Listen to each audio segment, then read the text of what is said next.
I am delighted to welcome you all tonight, and particularly delighted to welcome Jane, who is visible to most of you down there. She's just waved. And Jane is coming to give us a double dose of culture, inspiration, encouragement tonight, because she's come to talk about two exhibitions. One is Modern Mercia, which looks at post-war art in Coventry and Warwickshire, 1945 to 1970. And the bit I like about it is on the description, it says at the end, it's encouraging visitors to recognise and engage with public art near them. So fantastic. And as if that wasn't enough, she's also going to be talking about A Picture of Health, which is exhibition of some of the gallery's collection of medical artifacts and links in with their new installation, iDNA. I'll let her tell you all about it. Jane, thank you very, very much indeed. And just to explain to people, if you have a question, type it in the chat, and then at the end, Carol will go through the questions. She'll amalgamate any that are very similar, and she will ask them. That way we speed up. Thank you. Jane, over to you. Thank you very much, Sydney. There we go. Perfect. So hello everybody, my name is Jane Simkis and I am the Fine Art Curator at Leamington Spa Art Gallery and Museum. I keep being introduced by people as the new curator at Leamington. I've actually now been in post for a year, but because of lockdown and the fact that I'm still meeting new people all the time because I've been working from my kitchen table mostly for the last 12 months, I still feel quite new to people, I think, as the curator at the gallery. So I have curated two exhibitions which have just opened at Leamington, as Sydney said. So I've opened A Picture of Health and Modern Mercia. And I've titled this talk Curating in Lockdown because that really is what it's been. Pretty much for the majority of the planning and designing of these two exhibitions, I've been, as I say, working from my kitchen table. At least for the first kind of 6 months, I rarely stepped into the gallery. Towards the end of the planning, I was able to come in a little bit more. And obviously in the last kind of 2 months with the install, I was in quite a lot, but the real kind of nuts and bolts of these exhibitions was put together at the kitchen table and over Zoom. So it's been quite a strange experience of curating, but the exhibitions seem to be received quite well. So despite those obstacles, it seems to have been a success. So I'm going to take you through the two exhibitions as I would if we were actually in the gallery. So I've taken quite a lot of installation shots that I'm going to talk you through. The first exhibition that I'm going to talk you through is A Picture of Health, Art, Medicine and the Body. Now, this exhibition is mainly of contemporary artworks, mainly made from around 1990 to I think to the present day. Our latest one is I think 2017. So the last kind of 20 so years. The gallery has been collecting contemporary art on a medical theme ever since we moved into the Royal Pump Rooms in 1999 as a way to build on the history of medicine and medical treatments that the building was associated with. So it was, as all of you probably, I think, definitely know, having seen your seen various things, the Pump Rooms was a spa facility. Then we had a 19th century Turkish hammam installed, and then until 1999 the building was used for NHS hydrotherapy treatments and housed a swimming pool. So between 2000 and 2002, the gallery had a project with the Wellcome Trust entitled Medicate, where they purchased, using Wellcome Trust funding, a number of artworks dealing with the body, medicine, health, how we understand our bodies, genetic disease, addiction, a really wide variety of themes. And we've continued collecting in that vein ever since, although not associated with the Wellcome Trust. So this year marks 20 years of collecting, and we had always intended to have a small display in the main art gallery space looking at those artworks. However, that changed slightly when COVID hit. So we had planned to have, if you've been into the gallery, you'll have seen a large sculpture covered in multicolored bags. And that sculpture is entitled iDNA. And I'll talk to you a little bit about that sculpture during my tour. But we had originally planned for that to be in the temporary exhibition gallery between January and April this year.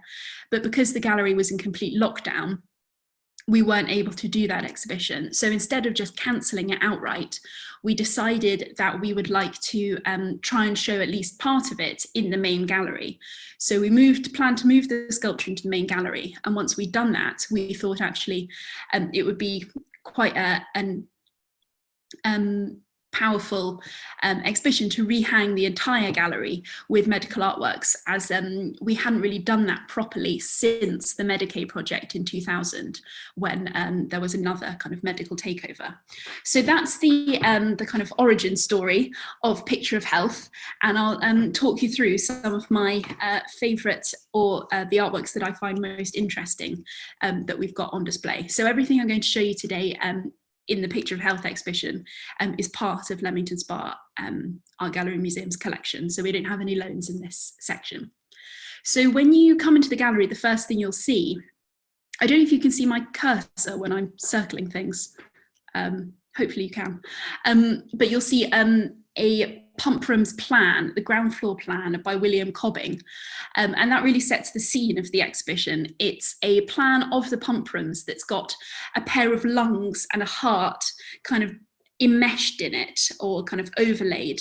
And it's playing with the idea of how architecture makes you feel, and the idea that bodies and architecture or institutions are really kind of fairly similar organisms. They're all playing on kind of flows, pipes, valves, electricity, and there's a kind of similarity there between our bodies and the architecture that we spend our lives living in. So that kind of sets the scene for Picture of Health. The second kind of area of the exhibition is in two artworks, one by Alexa Wright, who has done the photographs that you'll see on the left here, which are called Eye Number 1 and Eye Number 7. And on the right, a statue by Mark Quinn. Now, the statue by Mark Quinn and the photograph of the woman in the red dress both use the body of an artist and activist called Catherine Long, who has an unconventional body type and was born with a congenital disability. Both artworks explore how disabled people are viewed in our society, and the hypocrisies that are imposed onto them by society.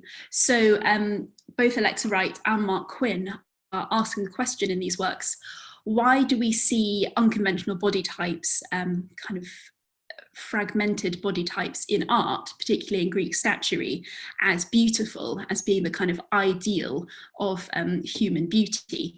But when we actually look at people who have disabilities in the real world, we tend to see them as incomplete.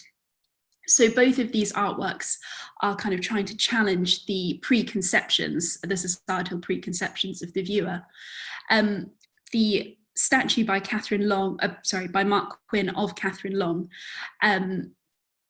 was cast from her body, but previously has been very much interpreted from Mark Quinn's point of view, and Catherine Long's point of view of her experience of being the subject of this work hasn't really been explored. So in this exhibition, we've actually had Catherine Long has submitted some text, which is now the object label, describing her experience of being the subject, and has also contributed an audio guide, which will soon be available to listen to in the gallery, which I'm really pleased about.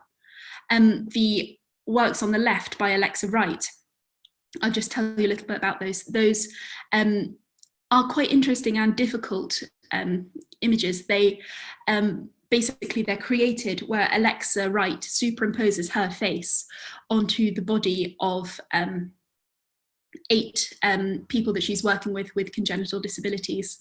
And again, as I say, it's trying to undermine our preconceptions about how we view disability in society. But they are quite difficult works because as a non-disabled artist, she is superimposing her face onto the body of disabled of people. So they are quite a difficult and complicated work to explore.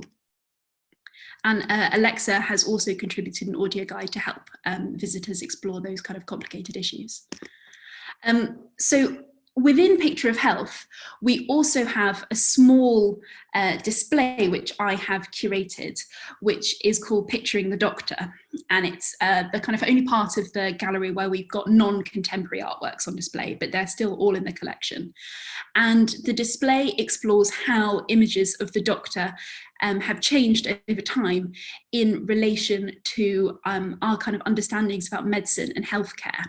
So the formalization of portraiture, for example, in the left here, you'll see in a very large gilt frame, a portrait of Dr. Amos Middleton, and you'll see that he's not actually displayed with any of the tools of a doctor. You'd be kind of hard pressed to know that he was a doctor unless somebody told you.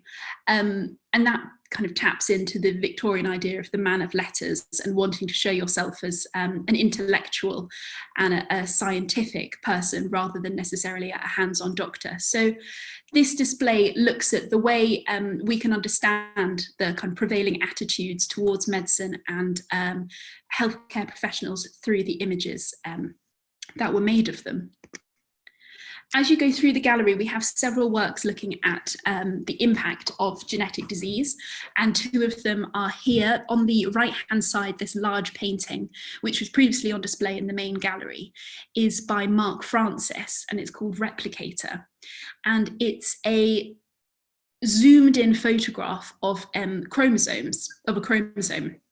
Now, chromosome is on a piece of DNA, and the makeup of, I can't remember exactly how many chromosomes it is, but the makeup of the different parts of the chromosome helps to define a person's genetic attributes. And so this looks like a photograph, but is actually a painting of this genetic material. And we've placed it next to a work by Christine Borland entitled English Family China. I'm not sure if you can see in this image, it's quite small, but on the right-hand side of the case, there's a small ceramic child's skull and also a ceramic pelvis. And in this work, Christine Borland is exploring the genetic traits that are passed down between mother and child.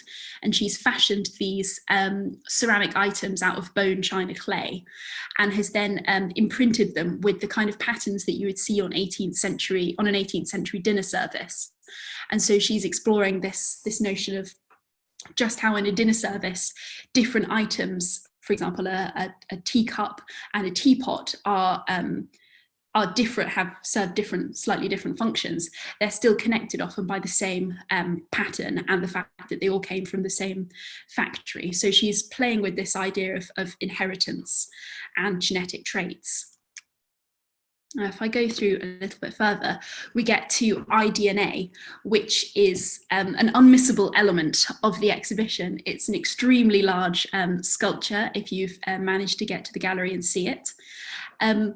It's a large brushed aluminium sculpture. I'm just going to go to the next slide because I think you get a slightly better view of it. Which forms, is supposed to mirror the double helix that a piece of DNA is made out of, starting to unravel. And on top of that sculpture are hung a variety of bags in different colours. The bags are supposed to represent the different proteins that are used, that make up, there are 4 different nucleobases, which make up the sequence of a piece of DNA. Cytosine, thymine, adenine, and I can't remember the last one. I could do this last week. But these 4 nuclear bases basically determine the genetic characteristics of any human being. So the 4 different colours relate to that. However, it's a double layer. As well as representing a piece of DNA, it also represents the journey that everybody takes through life, and how that journey is directed and affected by the baggage that everybody carries with them. So here, the baggage that they're talking about is the baggage of one's genetic inheritance. Now we don't have all of the elements of the iDNA installation, because we had to fit it into the main gallery space. But if I just go back one slide, you'll see that we have this DNA check-in sign and this large metal gate. And that's supposed to emulate the idea of going to an airport and the start of an international journey, to further emphasize that idea of everybody's genetic journeys. Now, this sculpture was made by a theatre group called STAMP, but it was based on research into inherited genetic disease by Dr. Felicity Boardman at the School of Medicine at Warwick University, who wanted to work to kind of visualize, create a visual outcome for her research, and that's this sculpture. And on either side of it, there are also videos of verbatim interviews with some of the people with genetic diseases that she worked with on the project. And some of their testimonies have been turned into song. So there's a kind of soundscape surrounding this sculpture at the center of the exhibition. And that's a zoomed in shot of a bag. So as you, and that's a view of iDNA from the other end of the gallery. So as you come round iDNA, on the other side of the large white wall in the centre of the space, you'll see a selection of photographs. And on the right-hand side, we've got 2 photographs by Jason Oddie. Jason Oddie is an artist who's particularly interested in in architecture and built environments, and how those environments make us feel. And he often does that through photographing abandoned or unusual buildings or empty buildings. These photographs that you can see, which are called Dying is Not Good for You 1 and Dying is Not Good for You 2, were taken at a cryogenics institute in Detroit. And he's questioning the kind of atmosphere created in this built environment. This is supposedly very futuristic technology, where people are frozen after they've died to later be resurrected when science catches up. However, it's also a pseudoscience. In fact, I don't think there's any evidence to support the idea that cryogenic freezing works. And you can see that through these photographs.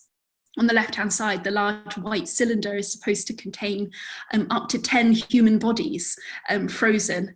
But as you'll see, one of the key pieces of equipment that's attached to it is supported by a coffee table, which seems incredibly out of place. And the pipes for the draining of fluids seem to be kind of something you could buy from a hardware store, from B&Q, along with the bucket. On the left-hand side is another work by Mark Quinn that we have in the collection called Template for My Future Plastic Surgery, where he discusses the kind of ideal aspects that he would like to adopt and add to his body. So there's the ear of a violinist, the tongue of a chef, and the hand over his heart is actually was a photograph of the hand of his current partner at the time, covered in polka dots. So we've got a range of themes running through the exhibition, and a lot of common and kind of long-standing questions about the body, which are not specific to contemporary art. Have been running through art for forever. Kind of the ideal body. Why do we kind of stress, or why are we so concerned with being perfect? Why are we not kind of accept of different made up of? Towards the end of the exhibition, there's a small niche where we have a number of artworks on display, and I'll just talk about a couple of them rather than going through all of them. A work that I think is particularly timely is Lyndall Phelps's Silence, which is on the left. You'll see it's made up of a number of knitted face masks. Now, when she actually made this artwork, it had nothing to do with face masks and the coronavirus. It was made in 2001 and was exploring the way that women were suppressed in Victorian prisons and forced labour when they were forced to do labour. And so these face masks represent the time and the effort that these women were subjected, the time it took them to complete these labours. So each knitted stitch obviously takes a certain amount of time, and the creation of these incredibly finely knitted masks marks that time. Women were often, their labour was often used to create medical supplies and other types of equipment, which were then sent off and sold. And so she's kind of exploring there. But Lyndall has actually recorded an audio guide stop for us to explore the kind of ways in which this artwork might be reinterpreted in our for the modern day, especially considering the kind of ubiquity of face masks. One of the last aspects that you'll see in the exhibition is this work also by Lyndall Phelps, who we've got a long-running relationship with. And if you think her name is familiar, Lyndall was the artist that we worked with to produce the patterns that you'll see on the wall near the hammam door in the gallery, and also on the windows. She created the vinyl designs that we've got around our building, which were based on tile designs from the old swimming pool and also designs from the hammam. And this work is called Touch. It was commissioned for a special exhibition that Lyndall did at the gallery in 2010. It's based on the slings and weight bags in our own collection that we used in the hydrotherapy treatment centre. And she is exploring the importance of touch in medical practice by making these items out of this very beautiful fabric, which actually has imprinted on it the designs from the hammam. And she did a similar thing looking at the electrodes that we used in the hydrotherapy centre. So that was a whirlwind tour through Picture of Health. And before I move on to Modern Mercia, I just wanted to do a slight plug for our lecture series that we are doing to accompany the show. It's a 10-part lecture series. The first 5 lectures are now online and are being marketed at the gallery through posters, leaflets, and again on our website. And it's called In Sickness and in Health, British Art and Medicine, Past and Present. And it explores the timeless themes that are presented in Picture of Health and how they've run through the history of art from the Middle Ages to today. So today we had the Medieval Bodies talk by Jack Hartnell. Next week we're having a talk by Katie Barrett about collecting art at the Science Museum. And I will be doing a talk at the end of the month based on the Picturing the Doctor display. We'll also have a talk from Lyndall Phelps, whose work I just showed you, and from Katie Birkwood at the Royal College of Physicians. And you can book that online and it's free to attend. So hopefully, if you've already seen the exhibition or if you're planning to come, this will help to contextualise it and give you a further insight into the history of art and medicine. So from contemporary art and medicine to post-war art and design in Coventry and Warwickshire. In our temporary exhibition gallery, we currently have Modern Mercia, post-war art and design in Coventry and Warwickshire, 1945 to 1970. Now there were kind of 2 or 3 key reasons for wanting to put this exhibition on. One, it's taking place in the year that Coventry is City of Culture, and we wanted to reflect that in our exhibition programme and talk about the history of art in this region. Secondly, we had an exhibition, I think it's about 5 years ago now, looking at the camouflage artists working in Leamington during the Second World War. And we did that with Louise Campbell from the University of Warwick, who has co-curated Modern Mercia with me as well. And we, in that exhibition, kind of uncovered the kind of amazing art that was being produced in the region in the Second World War. And many of those artists remained in the area. And so we wanted to do an exhibition that almost asked, what next? What came next in the region for art and design? And Modern Mercia is the answer to that. Louise is an expert in the history of Coventry Cathedral and the surrounding kind of public art that was created for the cathedral and the surrounding area. And many of those artworks, I think, are now overlooked by people. They've lived with them for so long, or they've the materials which they're made from, often concrete or fiberglass, have fallen out of fashion. And we wanted to really highlight with this exhibition the significance of some of the works of art that perhaps people pass every day but don't know very much about. So the exhibition is divided into 5 key points. The first section of the exhibition looks at the architecture and public art built for Coventry under the first 2 city architects after the Second World War, who were Donald Gibson and Arthur Ling. The second section looks at the art that was produced for the home and for the school. Particularly after the Second World War, there was a desire to create a kind of utopian society, particularly in areas that had been very badly bombed. And this was a key opportunity to implement modern ideas of town planning, both in the buildings, in the public art, and in the interiors of public places, so civic buildings, churches and schools.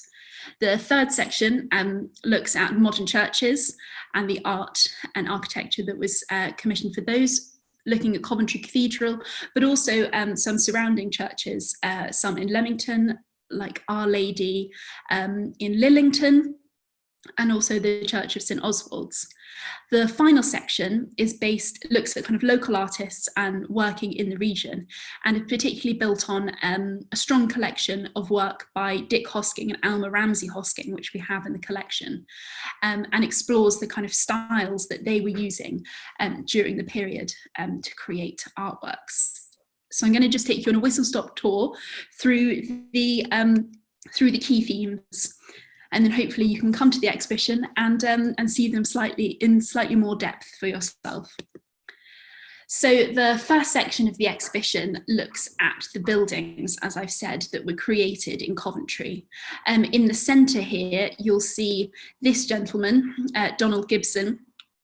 He was the first city architect at Coventry, and it was really his force of personality which caused a lot of public art to be commissioned for Coventry in this period.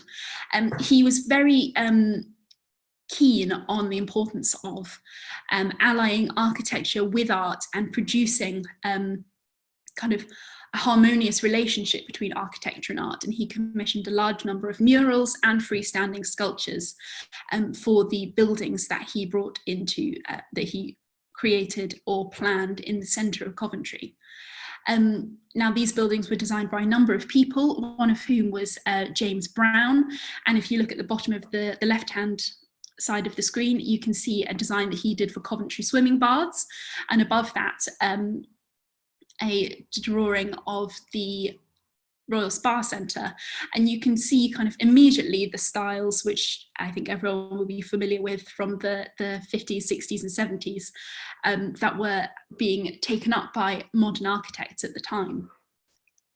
Lots of concrete, lots of geometric angles, lots of glass and steel. We've been very lucky with this exhibition because a lot of local artists have agreed to loan artworks to us. So the Herbert Art Gallery has loaned a number, but also a lot of private artists. And one of those artists is George Wagstaff. And if you come to the exhibition, you'll see, almost as you go in straight away, this large reclining statue of a young woman called Naiad, and it's based on an encounter that Wagstaff had as a teenager when he went to Cornwall, and he met a young woman called Doreen Mills, who he had never met before and only knew for 3 days, but asked to sketch her, and made these sketches of her, which eventually translated into this sculpture Naiad, which was commissioned by Donald Gibson to sit outside the city architect's office.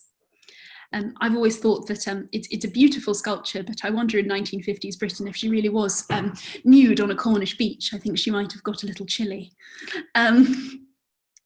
So there's a range of art that's being produced in this period, that's being commissioned. It's not just kind of perhaps what you might expect, kind of spiky modern art, but as you can see from Naiad, we've got more traditional figurative art, and we've also got a certain amount of kind of folk art or faux medieval art. So this section of the exhibition looks at some of the works that were commissioned for Broadgate House, which was the first building completed after the Second World War. And Donald Gibson was particularly keen that these public artworks should kind of build on the legacy and mythology and history of Coventry. So one of the items we have is this work by Alma Ramsey Hosking, showing Sir Guy and the Dun Cow. Sir Guy is challenged by the Earl of Warwick to defeat the mythical beast, the Dun Cow, in order to win the hand of his daughter, the fair Felisa, who Sir Guy has fallen in love with. And you can see this artwork has very much a kind of faux medieval heraldic style, despite the fact that it's made of concrete. One of the key challenges that we faced in this exhibition was obviously trying to talk about sculptures, many of which have either been destroyed or are still in situ, so we obviously couldn't display them in the exhibition. And we got around this through the generous loans of many people, including of this artwork from the Herbert, of models, sketches, and photographs of much of the sculpture and artwork that was produced at the time. Down here on the left is a little figurine from Coventry Fish Market, which is now Coventry's retail market, of Neptune, and a number of little sculptures were commissioned by James Brown, the same architect who made Coventry swimming baths, of mermaids and dancing sailors and Neptunes, all things that were in keeping with a fish market. We've got some more, a kind of almost a blend, I would say, between traditional figurative sculpture and more kind of modernist sculpture in these sketches by George Wagstaff for Phoenix, and on the right hand side some sketches for his statue Naiad, which I just spoke about.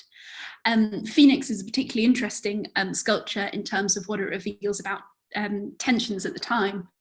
The Phoenix sculpture was commissioned by the second architect, Arthur Ling, from George Wagstaff, and there was a disagreement over it. George Wagstaff wanted the head of Phoenix to look down because he thought that there was no victory in war. This sculpture had been commissioned to kind of commemorate the rebuilding and reinvigoration of Coventry after the bombing. And Wagstaff didn't want it to be a kind of triumphal memorial to the war, but rather something that recognised the losses on both sides. Ling was very unhappy about this, and apparently stood on a chair in the centre of Coventry in front of the artist and said, threw his arms up and said that he wanted the face of this sculpture to be looking skyward, saying that we'd won the bloody war, and it was important to recognise that in the sculpture. Wagstaff refused to change the face of the sculpture and was not invited to the unveiling ceremony, although he was invited later in 1980 when the sculpture was recast in bronze. A number of works in this exhibition are made using modern materials that were particularly artists were particularly keen on at the time, including cement fondue. And one of the key proponents of this was Peter Laszlo Perry. He was a Hungarian emigre artist who fled to Britain before the Second World War and produced a number of sculptures in a material that he dubbed Perrycrete, a variation of concrete. And this sculpture, Variations of Love, was lent by the artist's estate. And you can see these kind of more attenuated, spiky figures that are perhaps more in keeping with kind of some of the modern styles that were being taken up after the war. And you can see similarities between this and the Coventry sculpture, which was commissioned after the Second World War for the Herbert, to commemorate kind of the life and times of the people of post-war Coventry. That's a picture of it in the Herbert, and on the right-hand side, a sketch that we've got of the Coventry sculpture in the exhibition. In the centre of the show, we have, as I said, an exploration of interior design, particularly looking at the works of Tibor Reich, another Hungarian emigre who set up a textile mill in Stratford-upon-Avon to produce very colourful textiles to counter the quite kind of drab cloths that were ubiquitous in Britain, particularly due to rationing. And he produced these incredibly bright and beautiful textiles. This one on the left, The Age of Kings, was produced for the Shakespeare Birthplace Centre and features kind of these modernist kings, supposedly based on the kings from Shakespeare's plays. And he also produced a range of ceramics that were produced by Denby. Again, with these quite spiky designs based on Hungarian black and white pottery and also Hungarian folklore. And these designs were incredibly popular. They were taken up and used not just in the local region, but around the world to furnish the inside of Concorde, the QE2. Queen Elizabeth even chose some of this fabric as a wedding present when she married Prince Philip. We've also looking at the art produced for schools, which was very wide-ranging in this period. After the Second World War, there was a desire to bring art into schools to create these kind of creative learning environments, and murals were often used. So this mural by Alan Sorrell is called at the Myton School. It's currently covered up, I think, by hoarding, but it's still there. And it again plays on kind of folklore and legacy and history to create these kind of stimulating artworks. The penultimate section of the exhibition is called Modern Art for Modern Churches and does what it says on the tin. It explores the artworks created both for Coventry Cathedral and other local churches, often by the same artists. Artists working in the cathedral often did work in local places as well. So these are candlesticks by Geoffrey Clark for the Undercroft in Coventry Cathedral. We've got a sketch for Our Lady's Church at Lillington, which had this incredible stained glass designed by Henry Fideschi, which makes it look like a kaleidoscope on the inside. It's quite a phenomenal building. More stained glass, this idea of dalle de verre glass, of kind of slabbed stained glass, was particularly popular in the 50s and was taken up by people like John Piper at Coventry Cathedral, but also by Margaret Traherne. This is a transparency that we've got on display for a study she did for a window at, I can't pronounce it properly, I keep calling it Wootton Wawen, but I've been told that's not the Wootton Wawen is the way to pronounce it. Anyway, it's a beautiful thing. And here we have a study for one of the 195, I think it is, windows for Coventry Cathedral. It's a life-size study that was then sent by Piper to the stained glass maker for the cathedral.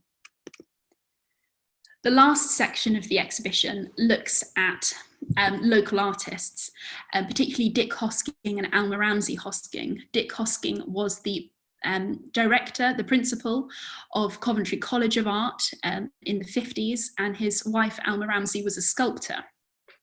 Although due to kind of various domestic obstacles and the challenges faced by many female artists in the 50s, she never kind of gained a great acclaim and only had one public commission, which was the Sir Guy and the Dun Cow sculpture, which I showed earlier. These are they. This is Alma on the left and Dick with his cat Puffin on the right. Our poster image for the show is Dick Hosking's Warwickshire landscape, which has a very interesting story behind it. Apparently, Dick Hosking was upset by the kind of subdued and limited colour palette that many modern artists were working with, and so went down to the Coventry painting department, the painting department of Coventry College of Art, and asked for all the colours that they had, and then he used those to produce this picture of the landscape that he passed through on his commute to work every day. The colours are still quite subdued, which I think tells you perhaps about the limited palette that was being championed at that time. Something that I think is really interesting about the exhibition is the range of styles that were being used in the public art on display. And I think that's particularly clear in the work of Alma Ramsey Hosking. So these three artworks were all made by her. On the left, you have quite attenuated figures in style with the works that you might see that I've shown earlier by Peter Laszlo Perry, made of cement fondue. In the centre, the Guy and the Dun Cow, and then on the right, we've got this marble sculpture, which is the latest object in the exhibition. It's 1980, but we wanted to include it because it really shows the influence of artists like Henry Moore in producing these organic but abstracted figures. And Alma Ramsey actually worked under Henry Moore. She trained under him when she was at art school. And you can see that link between them again quite clearly with this work from the Herbert Art Gallery called Working Women. Again, these organic but kind of abstracted human forms. So I think that is what I've really taken away from learning and working with Louise on this show, is we might have this one particular view of Coventry and Warwickshire after the war that is perhaps very grey and very kind of concrete heavy, but actually there's a real range of styles, of artworks, and also a lot of colour. It was a really exciting period to be working in.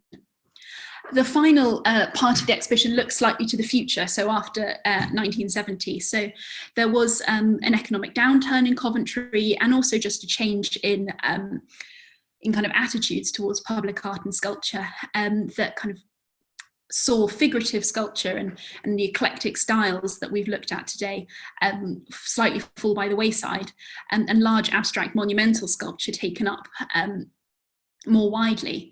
While there was kind of economic downturn, institutes like Warwick University, the new university, could still afford to buy large monumental sculpture, and one of those is this work by Bernard Schottlander, which we have a maquette of in the exhibition, and this is a photograph of it. I realise it's wrongly named. I was going to show an image of the maquette, but actually this image of the students climbing on it is quite fun.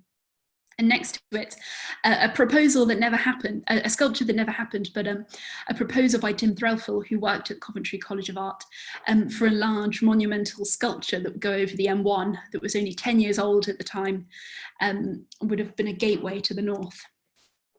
So that is rounds off the exhibition.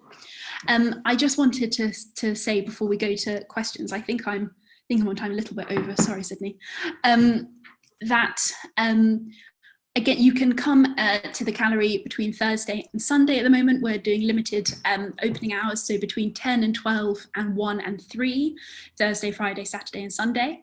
You can book your tickets online, but if you'd rather, you can just show up in person, and we are now accepting walk-ups, so you can just book your ticket at the gallery. The tickets are purely for track and trace purposes, so they're completely free. We'd also love to have some more feedback on the exhibition.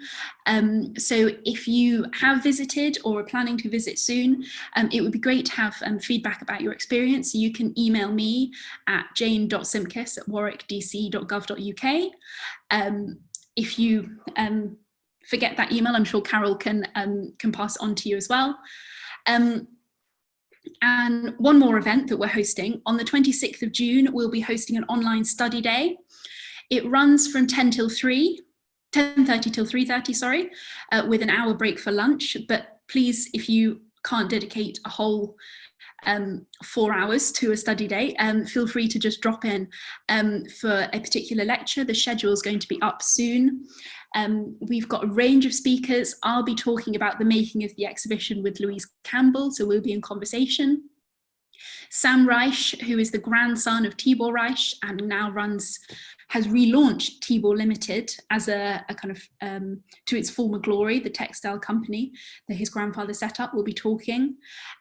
Alan Powers, who's a kind of eminent 20th century art historian, will be talking about the Mitre mural and mural painting in the period. and the scholar Dawn Pereira will be talking about the work of William Mitchell, who worked particularly in concrete. There'll also be a panel discussion by the 20th Century Society about their work to save Coventry's post-war heritage. So it's going to be a really rich day, lots of lectures. Please, it's completely free. You just need to sign up to get a link to the online session, and please feel free to kind of drop in at any time. And also our lecture series. So we've got a lot going on at the moment. And if you find yourself at a loose end, come to the gallery or come to one of our events. Thank you so much for having me, and I hope this has been an enjoyable 40 minutes, a bit over 40 minutes. Jane, it has been fantastic. If you'd like to stop sharing your screen so we can see you, I'll ask Carol if we have any questions for you. Thank you very much. Thank you, and just wanted to echo that and just say, Jane, amazing talk, brilliant. And if we'd all like to unmute ourselves, I think we need to give her a round of applause for delivering it with challenges. So, without further ado, well done, Jane. My goodness, not easy the best of times. Well done. So in terms of questions, please do fire any that you'd like to ask. I've got one from Marianne who says, the Naiad sculpture is totally unlabeled. Why is it? It is mystifying. So there is a label for it. It's next to the sketches for George Wagstaff Naiad, but we've already had that flagged that it's quite confusing. And on Monday, I will be putting a label onto the Naiad sculpture to make it more accessible to everybody, and that information more clearly available. That's brilliant. And Jane, I mean, I personally I love the replicator piece. It's just amazing seeing it in this context, having passed it before. Now it's just has a completely different resonance. Do you have a particular favourite yourself? In Picture of Health or in Modern Mercia? Either one. Both of them. I mean, everything. I really like the Christine Borland ceramic pieces. I'm very keen on ceramics. I also really like the Edmund de Waal watershed cabinet, which I didn't talk about specifically in just now in my talk, but has been on display before, and kind of mirrors a doctor's cabinet with these beautiful celadon vessels. In Modern Mercia, I do really love the Tibor Reich textiles. I think they are just incredibly powerful. And I've actually went to, his son lives in the house that Tibor Reich designed, and it's the most incredible space and incredibly high ceilings, and then all these vibrant textiles draped everywhere. It's really quite impressive. Wow, and Gary wants to know, this is quite spectacular that you literally moved from London to Leamington. You'd only been in the art gallery and met you literally for 3 months, then went into lockdown and had to do this whole thing by yourself in your own new flat without anybody. So what's it been like? Because I think it's quite spectacular what you've achieved remotely. It's been very difficult. So the first 3 months I wasn't even in Leamington. I was in lockdown with my sister and her husband in Wales. Then I moved to Leamington in August, and then we've had 3 lockdowns, so it's been very strange. All my colleagues have been wonderful and very supportive and helpful, lots of WhatsApp messages. I mean, the internet has been invaluable. I don't think anyone would have been able to cope with the pandemic even 5 years ago. My co-curator, Louise Campbell, has also been amazing. She's gone above and beyond in really acquainting me with this period of art, and providing suggestions and helping me with loans. I've got digital modelling software of the gallery on my computer, so I can actually curate the gallery using that. It's kind of what architects use to design buildings nowadays. So I created digital models of both of the exhibitions and kind of hung them digitally, which was really helpful, because then when I actually got in the space, I knew what I was going to do. But still is not a real substitute for being in the actual gallery, because still you can't get a real sense of the impact of an artwork until you're actually standing in front of it. But yeah, it has been tricky and challenging, and also having to request a lot of items, only having seen images of them, not being able to actually see them in the flesh, has been very a bit of a quite nerve-wracking experience. But they've happened, and so I think overall, despite all the challenges, we've succeeded. Amazing. And Marion wants to know, is there any chance of a Tibor Rek exhibition? I don't think there'll be a Tibor Reich exhibition anytime soon. However, there was a very large monographic Tibor Reich show at the Whitworth Art Gallery in Manchester a few years ago now, and the catalogue for that I think is still available. So if you need a good dose of Tibor Reich, you can buy that. I think it's quite expensive because it's I've only seen it in the library, but when I looked at it, it's a beautiful kind of coffee table book, amazing, beautiful colour photographs. It's quite a beautiful thing. So if you need a dose of Tibor Reich, I'd suggest dipping into the catalogue. Fantastic. I think that's all the questions. Unless anybody wants to ask one, please do. I'll give a few seconds. Put your hand up or put it in the chat. Without further ado, I think actually you've inspired me to go back in. I hope everybody else feels inspired to book in and go now see the exhibition. Now I feel I know an awful lot more about what I'm looking for and looking at, so that's always helpful. And if anybody would like to hear more of Jane, she's actually doing a whole series of conversations with the different artists involved, as she mentioned. All of this information can be found on the Leamington Art Gallery and Museum page, so do join in, because we have our final talk tomorrow for a while. Tomorrow, hopefully you've all clocked that at 2:30, we actually have South Warwickshire Local Plan with Andrew Cornfoot, who will be discussing the draft local plan, which merges services to achieve economies and synergies. So very, very different conversation, but a very important one as we're looking to the future. So do join in or actually email Sydney for the link if you haven't got the link for that one. You should have received that by email. So very welcome. Then we're going to take a little bit of a pause for a month or so. That's not to say that we haven't got talks ongoing with Jane and different places, and there's lots of videos, and we have a lot of rich content also on our website. If you've not had a look recently, you can take a trip into the park virtually with Sydney. Different trees and different things happening there. There's a lovely series of tree films. And also, switch at the side, but I've pressed it. Gail Copping, you've got your mic on if you don't mind switching it off. That's fine. And then actually during this period of June, July, we're also going to be announcing a very exciting event which we had to postpone last year, which is the Leamington Society 2022 Awards for Outstanding Architecture, Landscape Artwork and Sculpture. It's a very exciting event. We will be actually updating you when we have dates, but for the meantime, what I'd like to do is thank you all so much for coming this evening. If you're not a member, please do join. All these talks are available online, and in September, we are hoping that we will return in real life. But we are very fortunate also going to be live streaming them. Tonight you've got Gary Jones here who has joined our committee. And so we're going to be offering a hybrid delivery of future talks, and there's an exciting schedule planned for that. So do keep connected, do message us with any people that you'd like to hear from or any events you'd like to know. Meanwhile, book yourself to go into the art gallery, followed by a nice lunch at Jefferson Gardens at the restaurant in the park. And don't forget, Warwickshire Open Studios also launches on the 19th of June to the 4th of July. That's 2 weeks, 375 artists spread throughout the whole of the district. So I think there's a lot of reasons to get out and enjoy the sunshine. Meanwhile, without further ado, thank you very much, Jane, for a great talk, and thank you to our chair, Sydney Sison, and all the committee.